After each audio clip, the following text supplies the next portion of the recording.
अस्सलाम वालेकुम दोस्तों, welcome back to another video. आज की इस वीडियो में हम सीखने जा रहे हैं नेम ऑफ़ डिजीज़, यानी कि बीमारियों के नाम इंग्लिश में। तो ये वीडियो बहुत हेल्पफुल होने वाली है आप सब के लिए।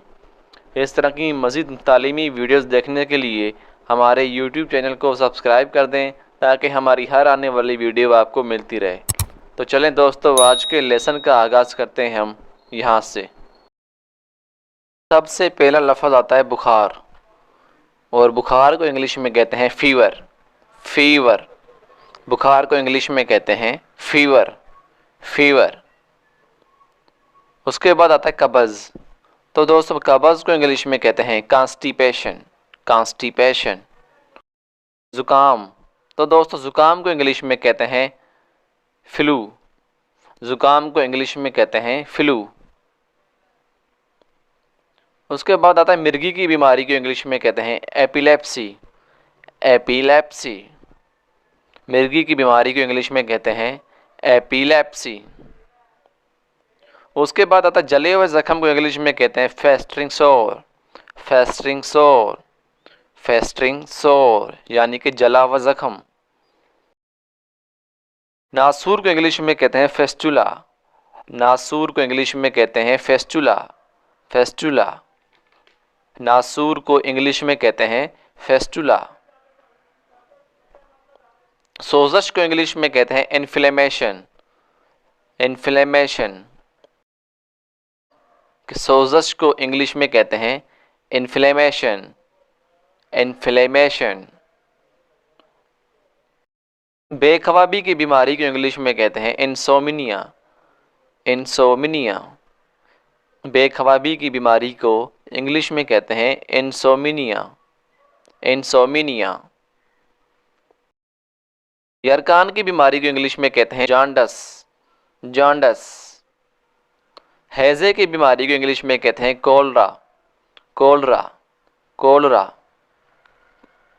पेट के दर्द को इंग्लिश में कहते हैं कॉलिक पेन। पेट के दर्द को इंग्लिश में कहते हैं कॉलिक पेन। Colic pen. खांसी की इंग्लिश होगी कॉफ। कॉफ। मोतियाबिंद की बीमारी को इंग्लिश में कहेंगे कैटारेक्ट। कैटारेक्ट। मोतियाबिंद की बीमारी को इंग्लिश में कहेंगे कैटारेक्ट। शुगर की बीमारी को इंग्लिश में कहेंगे डायबिटीज़। डायबिटीज़। इसको इंग्लिश में पढ़ेंगे डायबिटीज़। डायबिटीज़। दस्त या पेट खराब होने की इंग्लिश होगी डायरिया। डायरिया। चेहरे को इंग्लिश में कहेंगे डेफ। वो इंसान, वो लोग जो सुन नहीं सकते, उस तरह की बीमारी को हम कहेंगे डेफ। डेफ यानी कि बहरे, जो सुन नहीं सकते। गूंगे को इंग्लिश में कहेंगे डम। डम। तो अक्सर दोस्त इसको पढ़ेंगे, इसको पढ़ते हैं डम। डम। इसको डम नहीं पढ़ते, इसको पढ़ा जाता है डम। डम। इसकी एंड में जो बी है वो साइलेंस रहती है, तो इसको पढ़ेंगे डम। डम। जल्द पर खारिश की इंग्लिश होगी एक्जिमा।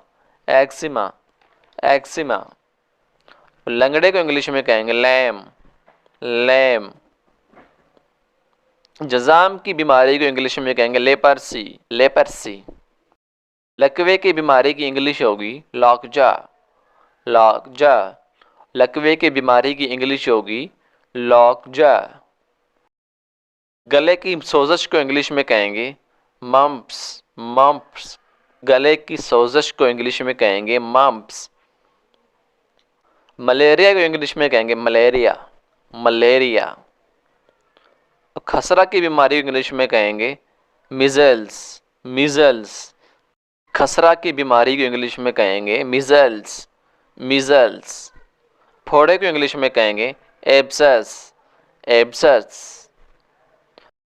खून की कमी को इंग्लिश में कहेंगे एनीमिया। एनीमिया। एस्थमा। दमे के मर्ज को इंग्लिश में कहेंगे एस्थमा। एस्थमा। गंजे को इंग्लिश में कहेंगे बाल्ड। बाल्ड। डकार को इंग्लिश में कहेंगे बेल्च। बेल्च।